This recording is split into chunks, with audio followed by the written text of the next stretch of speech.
Bonjour, bienvenue sur Arménologie, l'émission qui s'intéresse à l'actualité de la politique et des médias en Belgique et aussi en Europe.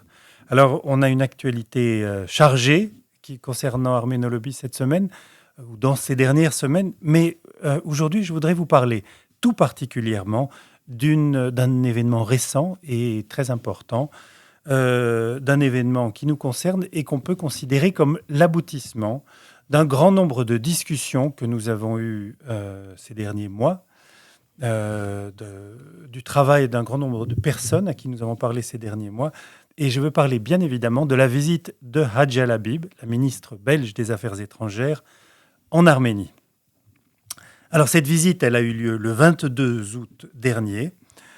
Et donc la ministre belge des Affaires étrangères se rendait dans le Caucase, donc en Azerbaïdjan, en Géorgie, en Arménie, mais elle a commencé sa tournée par l'Arménie, et ça, c'est significatif.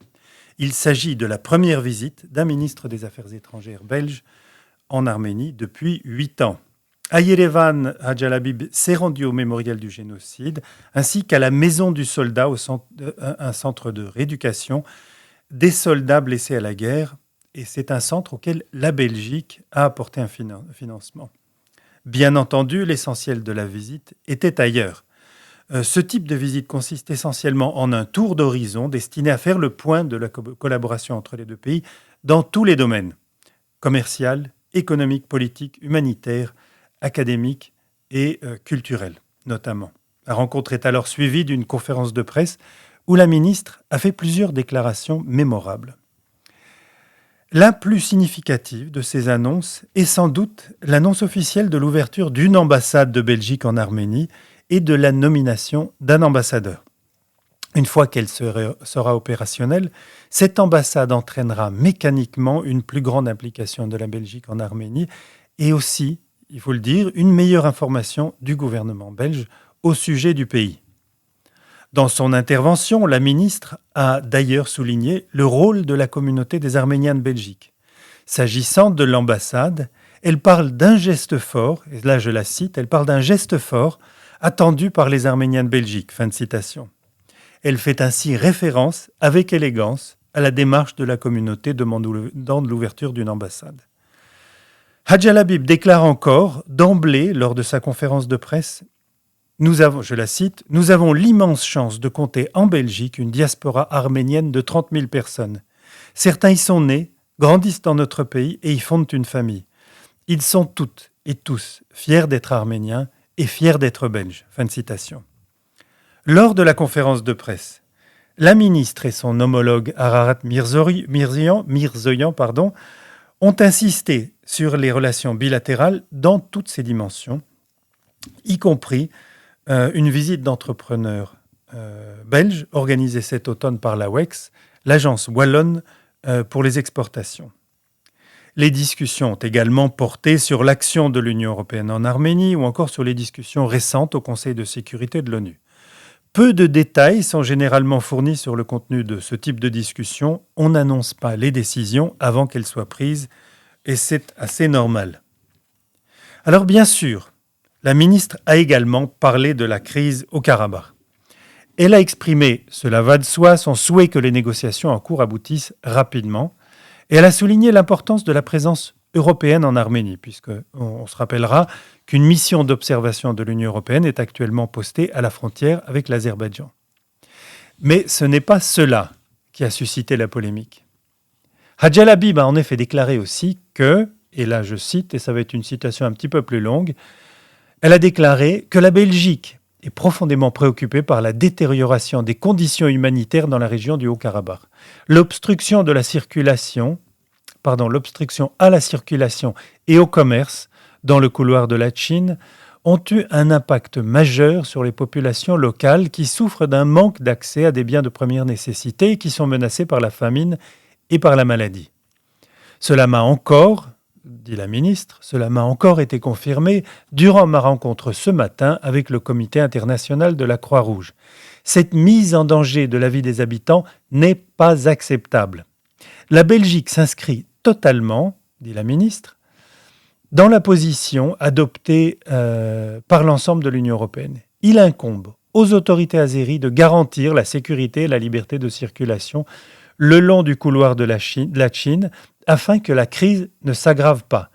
La Belgique, tout comme l'Union européenne, continueront dans leurs contacts diplomatiques à insister dans ce sens. Fin de citation. Dans la foulée, la ministre déclarait encore, je cite, « saluer le courage du Premier ministre arménien Nikol Pachinian, qui a reconnu publiquement l'intégrité territoriale de l'Azerbaïdjan et nous appelons, et c'est ça qu'il faut le souligner, et nous appelons les dirigeants azerbaïdjanais à faire de même. » C'est la fin de la citation. Ces deux déclarations ont suscité la colère à Bakou et le président Aliyev a déclaré annuler sa rencontre avec la ministre. Cette annonce a par contre provoqué une couverture médiatique sans précédent de la visite de la ministre en Belgique. L'ensemble de la presse, flamande comme francophone, a couvert la visite sous cet angle. Dans les journaux, la Bible a d'ailleurs pu confirmer sa position. Je cite à nouveau, « Il est du devoir de chaque État de garantir le bien-être de sa population. Les droits et la sécurité de la population arménienne doivent être garantis. Je vais demander à mon collègue azerbaïdjanais d'agir dans cet esprit », a-t-elle affirmé à la VRT avant d'aller en Azerbaïdjan. Le boycott de la ministre belge par le président azéri a donc eu ceci de bénéfique qu'il a donné un peu plus de visibilité en Belgique au blocus du Karabakh et à la position de la ministre à ce sujet. C'est donc une bonne chose. Mais que faut-il penser de cette visite ? Alors il est naturel peut-être de mesurer le succès de ce voyage à l'aune du mécontentement d'Aliyev. C'est un travers habituel chez beaucoup d'Arméniens, il faut le reconnaître, que de laisser la Turquie et l'Azerbaïdjan déterminer nos objectifs, en quelque sorte par la négative. C'est-à-dire que s'ils sont mécontents, il y a sans doute une raison pour nous d'être contents. Mais il est préférable de tenter de jauger en quoi Hadj al-Habib a contribué à la résolution des problèmes de l'Arménie et au renforcement de la relation de l'Arménie avec la Belgique. La réponse de l'Azerbaïdjan aux déclarations de la ministre semble être en réalité une réaction à l'ensemble de la tonalité de la rencontre entre la Belgique et l'Arménie et à l'ensemble des déclarations de la ministre. Aliyev tente de présenter tout soutien à l'Arménie, quel qu'il soit, comme une prise de position anti-azérie. Les Européens adoptent traditionnellement une posture d'équidistance entre le dictateur azerbaïdjanais et le Premier ministre arménien. Madame Habib a montré de la chaleur et de l'empathie, et c'est surtout cela qui a fait réagir Aliyev. Il cherche ainsi à intimider la ministre et ceux qui voudraient l'imiter. La manœuvre n'a d'ailleurs pas réussi, semble-t-il, puisque dans ses déclarations ultérieures à la presse belge, Habib a réaffirmé sa position. Continuons sur notre analyse de la visite. Elle est en réalité, cette visite, un pas en avant important pour les relations entre la Belgique et l'Arménie, par les déclarations claires qui l'ont marqué sur les droits des Arméniens du Karabakh, parce qu'elle fut l'occasion de l'ouverture d'une ambassade de Belgique en Arménie, parce qu'elle permit à la ministre de reconnaître l'intérêt légitime des Arméniens de Belgique dans cette relation entre les deux pays, et enfin pour le travail qui a été réalisé en coulisses. On peut comparer cette visite avec la précédente. En 2015, Didier Reynders se rendit à Yerevan pour une visite de travail. Alors que les chefs d'État de nombreux pays s'y étaient rendus 3 jours plus tôt, à l'occasion des cérémonies du centenaire, le ministre belge qui niait encore publiquement le génocide de 1915 ne put se libérer pour l'occasion. Il s'y rendit non pas le 24, mais le 27, après la cérémonie des commémorations, sans doute pour ne pas offenser la Turquie. Je précise qu'on connaît les rapports étroits de Didier Reynders avec la Turquie. Quelques années plus tard, Madame Wilmès, pendant la guerre de 2020, afficha à l'égard du conflit une indifférence qui est restée dans les mémoires. La visite de Madame Habib est donc sans précédent récent. Comme toute visite, cependant, il ne s'agit que d'une étape. Le progrès véritable se mesurera sur la durée et dépendra de l'action de chacun de nous. Il reste donc du travail à faire. Comme la ministre elle-même a su le reconnaître, cette visite doit beaucoup au travail de nombreuses personnes en Belgique, notamment non arméniennes, mais aussi arméniennes. À présent, il est important d'encourager Madame Labib à poursuivre dans cette voie. Elle doit savoir que sa visite a été suivie avec attention et qu'elle a été entendue par les membres de notre communauté. Chers auditeurs, puis-je compter sur vous? Si vous aussi vous pensez que la Belgique doit renforcer ses relations avec l'Arménie, pourquoi ne pas écrire à la ministre pour la féliciter? Son email est tout simplement hadja.labib@diplobel.fed.be. Nous posterons l'email sur le site de l'émission. Et si vous n'avez pas le temps ou l'inspiration d'écrire, vous pouvez liker les tweets et les posts Facebook de la ministre. On va parler maintenant d'un événement très particulier, tout particulier, qui aura lieu le samedi 23 septembre. C'est un dîner à l'école européenne en soutien plutôt, à l'Arménie. Et pour en parler, nous avons avec nous Dominique Héron, qui est le trésorier de la 17e unité des scouts d'Europe, à Bruxelles. Et nous avons Marie-Anne Humann, qui est secrétaire générale de Caritas Europa, puisque Caritas, l'organisation humanitaire bien connue, est impliquée également dans le projet. Alors, je me tourne d'abord vers Dominique. Dominique, est-ce que vous voulez nous parler de ce dîner? Dites-nous qui est invité, quel va être le menu, parlez-nous du déroulement de la soirée. Oui, bonjour, merci de me recevoir et merci de me donner la possibilité d'en parler.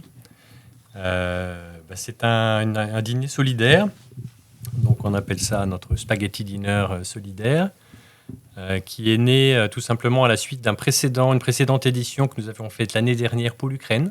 Et donc nous avions une réfugiée ukrainienne qui était sur place avec le directeur d'un centre d'accueil de réfugiés ici en Belgique, à Kraïnem, tout proche d'ici, qui était dirigé par l'Ordre de Malte. Voilà. Et donc on avait fait un spaghetti dinner pour cette cause-là. Et le soir de ce dîner que nous avions jugé tout à fait concluant, et vraiment pour nous c'était une réussite aussi bien sur le fond que sur la forme, l'équipe d'organisation s'est retrouvée et a décidé le soir même de reconduire cet événement. Et cette fois, ce serait pour l'Arménie. On l'a décidé le jour même. Voilà. Donc, je dois dire qu'à mi-chemin, il y a eu un dîner de gala, un peu moins, je dirais, un peu plus select, comme son nom l'indique, auquel nous avions invité l'ambassadrice d'Arménie auprès de la Belgique. Et ça avait lieu dans des locaux le club royal des officiers du régiment des guides à Bruxelles. Voilà. Et c'était une première étape. Donc, vraiment dîner de gala, repas traiteur, les beaux habits, les beaux discours. Et déjà, à nouveau, à ce dîner de gala, nous avions annoncé cet événement plus large, entre guillemets plus populaire, entre guillemets plus démocratique, qui était le Spaghetti Dinner. Et donc, ça vient un peu comme... Voilà, le petit frère de la suite, de ce qui a précédé.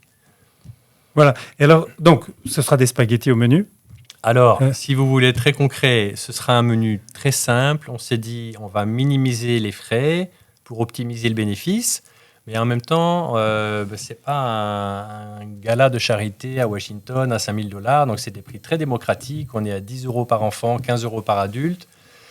Dans ce prix-là, vous avez spaghetti bolognaise. Si vous êtes végétarien, il y a une sauce végétarienne. Si vous êtes sans gluten, il y a du riz. Donc, on tient compte un peu pour permettre au plus grand monde possible de pouvoir venir. On a un dessert qui est compris dans ce prix. On a de l'eau. Et si on veut arrondir un peu les caisses au bénéfice des projets de Caritas dont nous allons parler, alors on achète des softs, de l'eau pétillante, des vins. Il y aura un prosecco arménien. Voilà. Et puis, encore à côté, pour continuer à augmenter un petit peu le bénéfice de la soirée, on aura une tombola. Et la tombola sera ce sera une cagnotte séparée spécifiquement pour l'Artsakh. Voilà, c'est vraiment pour le Haut-Karabakh, pour aider à soulager d'une façon ou d'une autre la situation dramatique actuelle dans le Haut-Karabakh. Oui, donc il s'agit au final de récolter des fonds pour des projets au Karabakh, en Arménie. Il s'agit de récolter des fonds, d'une part pour Caritas Arménie, dont on va entendre parler, Et puis d'autre part, pour le Haut-Karabakh, qui aura donc cette cagnotte spéciale à travers la tombola. Voilà, mais c'est vraiment un peu 2 cagnottes différentes dans le même événement pour essayer de ne pas trop disperser les bénéfices, mais quand même d'avoir des targets un peu précis sur deux entités différentes. Toujours pour l'Arménie, bien sûr. De l'action en Arménie au Karabakh, on va en parler dans un instant. Est-ce qu'il y a d'autres choses à préciser sur le dîner? Comment est-ce qu'on peut s'inscrire? Comment est-ce qu'on peut participer si on le souhaite? Comme est-ce on que est tout sur le monde une est radio, invité? on n'a pas trop de visuel, mais je peux donner une adresse chez Gmail, qui est l'adresse du dîner. Quand on écrit à cette adresse pour information, pour quoi que ce soit, on peut recevoir en retour un code QR qui permet de s'inscrire sur un formulaire Google Form. Voilà. Et donc, ça, c'est très simple. Et l'adresse email est également très simple. C'est solidarité.arménie.2023@gmail.com. Donc, si vous êtes intéressé par participer à ce dîner le 23 septembre à 19h à l'école européenne de Woluwe, qui est à côté de l'hôpital Saint-Luc, c'est solidarité.arménie.2023@gmail.com, tout sans accent. Et solidarité au singulier, je suppose. Au singulier. Oui. Voilà, donc voilà qui est dit, c'est très bien. Alors vous l'avez précisé, c'est à l'école européenne que vous organisez ce dîner. C'est un endroit quand même assez symbolique. C'est un endroit particulier pour organiser un dîner à l'école européenne. Alors ça veut dire, c'est vrai que vous avez raison, c'est le symbole. C'est une école internationale qui accueille 8 sections linguistiques, aussi bien du nord de l'Europe que du sud, de l'est que de l'ouest. Donc on est frappé par les 27 drapeaux plus le drapeau européen quand on rentre dans cette école. On aurait presque envie ce jour-là d'ajouter le drapeau arménien, mais il y aura bien un drapeau et même des drapeaux arméniens dans la salle de restaurant. Bon, la cantine, parlons en termes de scolaire. Cette cantine a une capacité de 500 à 700 places suivant la façon dont elle est configurée. Et nous espérons vraiment pouvoir la remplir pour faire de ce dîner un grand succès. Je crois d'ailleurs que nos auditeurs pourront être très, très motivés et très intéressés de savoir qu'il devrait y avoir dans ce dîner plusieurs interventions de qualité. Un journaliste de RCF qui est devenu président d'association belgo-arménienne, qui est allé une vingtaine de fois en Arménie depuis la guerre des 44 jours, qui aura beaucoup de choses à nous dire en termes de témoignages concrets. Nous aurons... Et son nom est confidentiel ou... Il s'appelle André Malaise. Ah oui. Voilà, nous aurons le père Zadik Avedikian, que certainement une bonne partie de vos auditeurs connaissent, donc de l'Église apostolique arménienne de Bruxelles, qui nous a fait l'extrême gentillesse de montrer tout de suite un soutien franc et massif pour ce projet, à tel point qu'il nous a proposé la participation de groupes folkloriques, soit de danse, soit de chant, ce que nous avons accepté avec grand plaisir. Et une troisième intervention. J'ajoute que nous aurons peut-être un invité surprise. Voilà, j'invite ceux qui hésitent à s'inscrire pour avoir la surprise d'avoir un invité sans doute high level. Mais comme sa participation n'est pas confirmée, je ne peux pas en dire plus pour le moment. Voilà, si vous voulez tout savoir, inscrivez-vous pour ce dîner.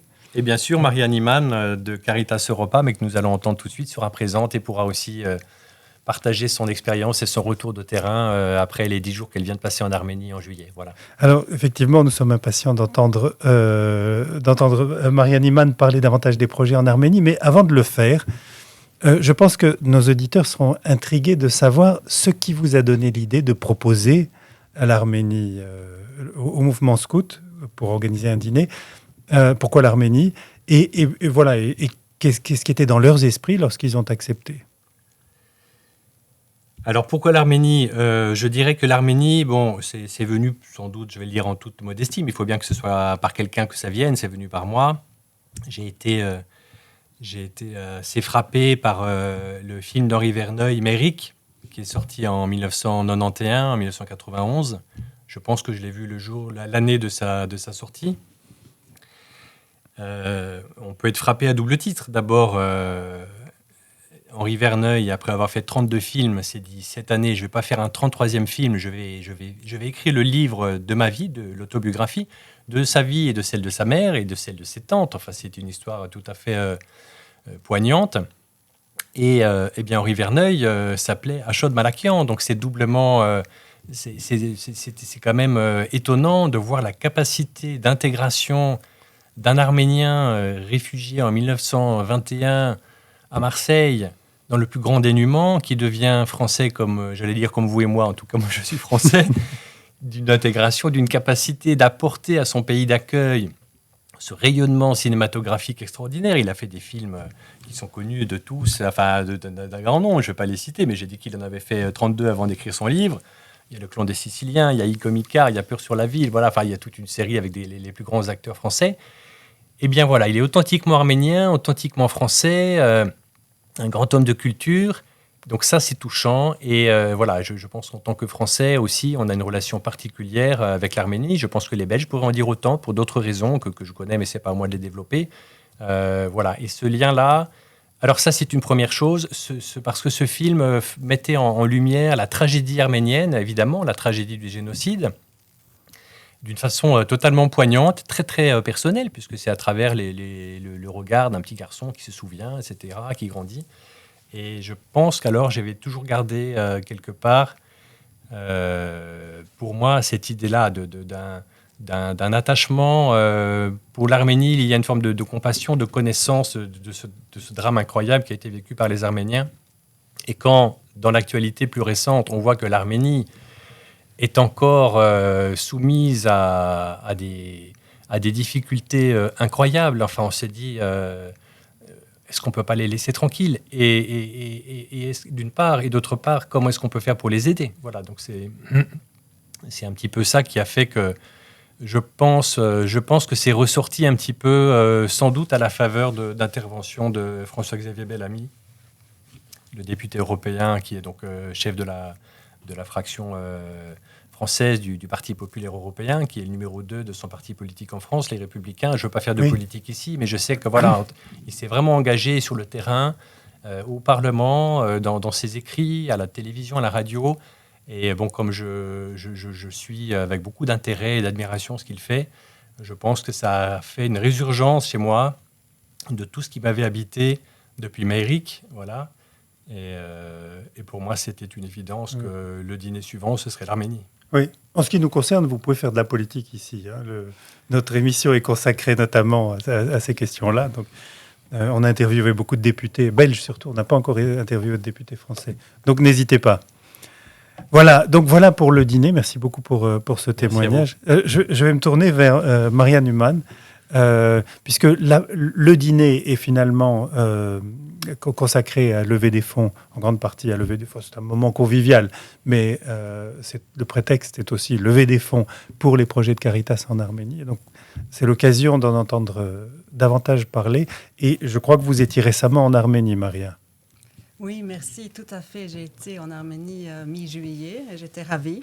C'était une première fois pour moi et c'était magnifique de découvrir déjà ce beau pays. Son peuple très, très généreux et accueillant. Donc, j'étais très contente. Et bien sûr aussi de découvrir les projets Caritas là-bas. Et quand j'ai été contactée par Dominique au sujet de ce dîner, et qu'on avait demandé s'il y avait des projets Caritas en Arménie, j'étais particulièrement contente parce que j'allais justement partir en Arménie et voir un petit peu moi-même certains de ces projets. Et donc, on a pu identifier aussi des projets à soutenir que j'ai en partie visité moi-même et que j'ai vu voilà, ce que ça fait dans la vie des enfants et des parents et des personnes en situation de précarité. Voilà, que ça fait un changement pour leur vie. Et donc, je suis très, très contente et reconnaissante qu'il y aura des fonds qui vont arriver pour soutenir ces projets. C'est vraiment, on voit qu'il y a un besoin et on voit qu'il y a une réponse de la part de Caritas qui fait un véritable changement dans la vie des personnes. Oui. Et alors, il y en a beaucoup des projets en Arménie? Il y en a beaucoup, il y en a de plus en plus. Donc Caritas, c'est une organisation catholique, hein, donc l'Église catholique est minoritaire en Arménie. Donc, et malgré cela, c'est maintenant une organisation bien reconnue et bien soutenue aussi. Donc, il y en a dans plusieurs régions. Moi, j'ai visité moi-même Yerevan, où il y a un bureau de Caritas et des projets. Mais la plupart des projets sont dans le Gyumri, que j'ai visité également, mais dans d'autres parties aussi du pays. Et donc, il y a des centres et des centres pour personnes handicapées, des centres pour enfants en situation de précarité. Il y a aussi des centres de soutien pour les personnes âgées qui vivent aussi dans la précarité, des personnes seules, des mères seules. Oui. Donc, il y a différents types de projets et on va notamment parler peut-être un petit peu des projets Petit Prince, qui sera les projets qui seront soutenus avec ce repas, le Spaghetti Dinner.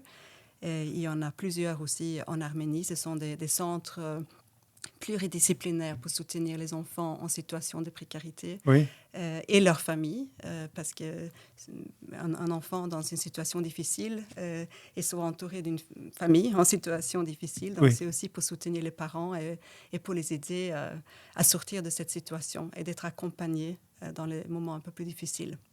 Et qu'est-ce qui se passe dans ces centres? Ce sont des centres post-scolaires où les enfants se retrouvent après l'école? Ce sont des centres tout à fait post-scolaires, mais aussi ouverts pendant les périodes de vacances. Oui. Donc, il y a un accompagnement à partir de l'enfance. Mais ce qui est beau aussi, et ce qui m'a fort touchée quand j'étais visiter ces projets, c'est que ce sont des projets qui ne sont pas juste pour un petit moment. C'est pour vraiment accompagner ces enfants pendant leur enfance et puis pendant leur adolescence et jusqu'à l'âge adulte, 18 ans.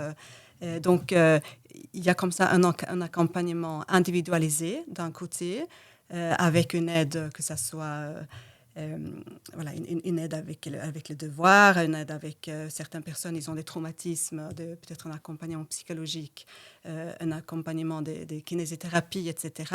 Mais il y a aussi des activités de groupe artistiques, aussi la sociabilité, vivre en communauté, aussi des moments plus spirituels, etc. Et aussi, à la fois, un accompagnement des familles, des parents, pour les aider aussi à sortir de la situation dans laquelle elles sont. Parce que c'est vrai qu'il y a aussi une grande pauvreté en Arménie, malheureusement un peu partout, mais j'ai vu ça très particulièrement aussi en Arménie, qu'il y a beaucoup de personnes qui souffrent pour différentes raisons, pour la pauvreté, pour la situation de vulnérabilité. Beaucoup de personnes, vous connaissez encore mieux que moi la souffrance aussi de ce peuple qui a traversé Gyumri, il y a eu aussi le tremblement de terre, etc. Donc il y a encore des familles qui sont très, très impactées. Et voilà, donc Caritas essaye, comme partout dans le monde, Caritas essaye toujours de voir où est-ce qu'il y a un besoin, où est-ce qu'il y a les personnes les plus fragilisées et vulnérables, marginalisées, et comment aller dans leur rencontre et les accompagner pour sortir de cette situation. Et les projets Petit Prince touchent environ combien d'enfants en Arménie? Vous avez une idée? Oui, alors je sais que Caritas Arménie aide plus de 100 000 personnes par an. Il y en a une partie dans le centre, bien sûr. Je ne sais pas dire les chiffres exacts, mais donc j'ai visité un centre où il y a une cinquantaine d'enfants. Il y a comme ça cinq centres, donc ça tourne autour de 50, 100 enfants. Bien sûr que la demande est beaucoup plus grande. Et donc, c'est pour ça aussi qu'on a besoin de soutien pour continuer avec ces services. Et donc, les centres Petit Prince se trouvent où? Il y en a à Gyumri, j'imagine? Donc, il y en a à Gyumri. Alors, maintenant, il faut que je trouve les différents villages. C'est plutôt à la campagne ou plutôt en ville? C'est autour des villes, souvent, mais dans des lieux très... très joliment choisi pour qu'il y ait justement... Bon, bien sûr, il faut une certaine proximité de là où vivent les personnes, parce que ce sont des centres post-scolaires, donc les enfants ils vont à l'école et puis ils vont au centre dans l'après-midi. Mais c'est souvent dans les localisations très jolies, avec la nature autour, etc., pour qu'il y ait aussi cette aide. Alors, s'il y a... pour apprendre un petit peu plus aussi peut-être sur le centre et aussi avec la localisation exacte, etc., il y a le site de Caritas Arménie, donc caritas.am, petit-prince. Donc là, vous allez voir sur les différents centres qui existent. D'accord. Donc, caritas.am, je suppose, / Oui. Petit-Prince. Voilà. Pour en savoir plus, en tout cas sur les projets Petit Prince, éventuellement sur les autres projets de Caritas en Arménie. Bien sûr, il y a comme j'expliquais, il y a différents types de projets de Caritas. Et c'est sûr que comme c'est un pays qui a fort souffert, il continue à souffrir. Avec maintenant, bien sûr, la situation humanitaire est particulièrement préoccupante. Cela fait aussi que cela impacte le type de services et le type de projets que Caritas fournit. Donc, il y a beaucoup de projets aussi à des personnes qui ont souffert des conflits, qui continuent. Oui. Maintenant aussi, beaucoup des familles qui sont séparées, avec une partie de la famille dans le Haut-Karabakh, Artsakh, et d'autres parties de la famille qui sont en Arménie. Oui. Et donc, cela fait qu'il y a une souffrance pour beaucoup de familles, pour beaucoup d'enfants, pour beaucoup de mamans, pour beaucoup de familles, personnes âgées, etc. Il y a encore beaucoup de personnes aussi en situation de handicap. Aussi dans le Haut-Karabakh, il y a beaucoup d'enfants, évidemment. Oui. 120 000 personnes qui ont des besoins urgents humanitaires dans le Haut-Karabakh. Maintenant, la difficulté, comme vous le savez très bien, c'est qu'il y a un blocage de l'accès humanitaire vers le Haut-Karabakh qui font que cette souffrance ne fait qu'augmenter. Oui. La grosse difficulté maintenant, c'est qu'on n'arrive pas, malgré une toute petite présence du comité de la Croix-Rouge internationale sur place. Au Karabakh, oui. Au Karabakh, on n'arrive pas, il y a un blocage, même pour la fourniture humanitaire, la nourriture, etc. Donc, cela fait que la situation ne fait que s'aggraver. Oui, on le sait très bien sur cette antenne et on en parle souvent, mais effectivement, ça doit être un problème majeur pour vos opérations. Ça vous empêche d'atteindre la population du Karabakh. Bien sûr, d'atteindre la population de Karabakh. Donc, c'est notre type d'aide qu'on peut fournir en ce moment, justement, avec la partie de la famille qui est qui est en dehors de Karabakh. On peut les aider, les familles. Donc, ça, Caritas Arménie fait. Donc, vous travaillez avec les réfugiés. Et on continue avec les réfugiés. Et maintenant, ce que Caritas a fait dans le Haut-Karabakh, donc Artsakh, c'est qu'ils ont fait des projets de bons d'achat pour le peuple sur place, à l'aide des organisations sur place. Maintenant, ils ont dû arrêter avec ça. Pourquoi ? Parce que d'un côté, il n'y a pas assez à acheter dans le magasin et ça ne fait que diminuer. Donc, ces bons devenaient difficiles d'usage pour cette raison-là. Mais en plus, les prix augmentent énormément. Donc, ce genre de projet, ça n'avait plus de sens, malheureusement. Et donc, on a dû changer le type de soutien. Et maintenant, ce qu'on peut faire, et c'est pour ça aussi que Caritas Europa est impliquée, c'est de voir comment est-ce qu'on peut s'assurer qu'il y a un déblocage, qu'il y a un accès humanitaire. Et donc, ça, bien sûr, c'est un enjeu bien plus grand. Et Caritas est en mesure d'agir dans ce sens-là Ce qu'on essaie aussi déjà de faire, c'est de porter la voix des personnes qui vivent dans la situation au Karabakh, en Arménie, de porter leur voix pour qu'elles soient entendues en dehors de l'Arménie. Parce qu'on a été assez préoccupés par le fait qu'on n'en parle pas beaucoup. Maintenant, heureusement, ça commence à sortir un tout petit peu plus aussi au niveau... d'ailleurs, j'ai entendu hier la porte-parole de Charles Michel, donc président du Conseil européen, vraiment mentionner tous les efforts diplomatiques qu'il y a et politiques pour débloquer la situation. Toujours est-il que la situation reste. Donc, il y a des voix qui se lèvent, et ça, on essaie d'en faire partie, pour que cette situation ne soit pas un conflit oublié. Oui. Alors, donc, vous êtes en mesure, en tant qu'organisation humanitaire, d'intercéder auprès des différentes institutions européennes pour appeler leur attention sur une crise humanitaire en cours ? Oui. Comme on est une organisation humanitaire, on met toujours l'accent sur la situation humanitaire. Donc, il y a un peuple qui souffre et un peuple qui a besoin d'aide. À ce moment-là, on est dans notre mandat. Oui. Par contre, quelles sont les solutions politiques ? Ça, c'est dans une autre étape où on entre moins dans la discussion, parce qu'on est une organisation humanitaire, justement, qui reste dans le mandat humanitaire. Mais ici, on est face à une situation, et pas seulement dans le Haut-Karabakh, il y a aussi toute la frontière avec l'Azerbaïdjan, où il y a aussi beaucoup de difficultés, de tensions par moment et par endroit. Et donc, les conséquences sur le peuple, là, on peut agir. S'il y a une souffrance, là, on peut agir. Mais la solution politique, ça, c'est un peu au-delà de nos capacités et de notre mandat. Bien entendu, mais je voudrais vous remercier tous les deux pour vos efforts dans ce domaine, à la fois pour l'organisation du dîner, pour tous les projets de Caritas en Arménie, pour votre intérêt pour l'Arménie. On va en rester là, si vous n'avez rien à rajouter. Je voudrais vous remercier d'être venu et d'avoir témoigné. Merci beaucoup. Merci beaucoup.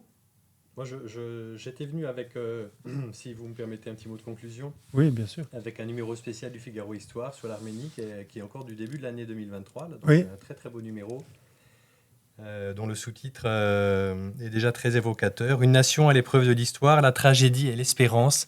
Et je voudrais juste faire une petite citation du rédacteur en chef, dans son éditorial, Michel de Jaguer.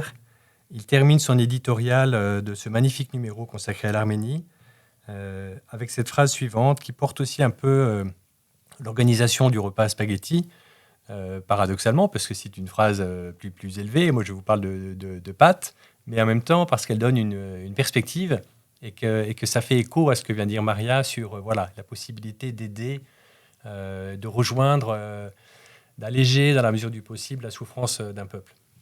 Voilà ce qu'écrit Michel de Jaguer. L'Arménie, dit-il, est restée fidèle à sa culture, à sa langue, à sa religion, aux biens immatériels dont se nourrissait l'âme de sa nation. Là est le secret d'un peuple, son gage de survie, son trésor, et dans la nuit des temps contraires, la promesse qu'un jour reviendra l'aurore. Voilà, donc moi je voudrais dire que notre démarche s'inscrit dans cette démarche d'espérance, c'est le sous-titre, la tragédie et l'espérance, c'est qu'il y a une tragédie, mais on veut croire à travers ce type d'initiative qu'on peut contribuer à aider un peu à lever la tête et à regarder vers un avenir qui peut sourire, ne serait-ce que parce qu'on a une main tendue. Il y a beaucoup de mains tendues, il y a beaucoup de gens qui Maria en faisait écho tout à l'heure à travers la porte-parole de Charles Michel, qui à tous les niveaux, vraiment, même si ça ne se voit peut-être pas beaucoup, même si c'est peut-être un peu caché, même si on aimerait qu'il en soit fait beaucoup plus, des voix qui se lèvent et qui s'élèvent pour dire là, il faut faire quelque chose. Mais les Arméniens, je pense, sont les premiers qui nous donnent l'exemple de l'espérance à travers leur histoire, à travers cette histoire incroyablement tragique. Ils sont toujours debout, ils sont toujours courageux, ils sont toujours vaillants. Et je crois que nous avons beaucoup de leçons à tirer de leur comportement exemplaire. Bien sûr, dans la souffrance, bien sûr, on aimerait alléger cette souffrance. Mais voilà, moi, je pense qu'on doit prendre exemple aussi sur eux, sur la façon dont ils lèvent la tête à travers les épreuves et dont ils ont traversé les siècles, en étant fidèles à eux-mêmes, à leur propre foi, à leur propre culture. Voilà, merci beaucoup. Merci beaucoup pour ces mots de conclusion émouvants auxquels je ne me permettrai pas de rajouter quoi que ce soit. Dominique Héron, Maria Newman, merci beaucoup. Merci à vous. Merci à vous. Voilà, c'est tout pour aujourd'hui. Merci d'avoir écouté l'émission et à bientôt sur Arménologie et sur Belgahai.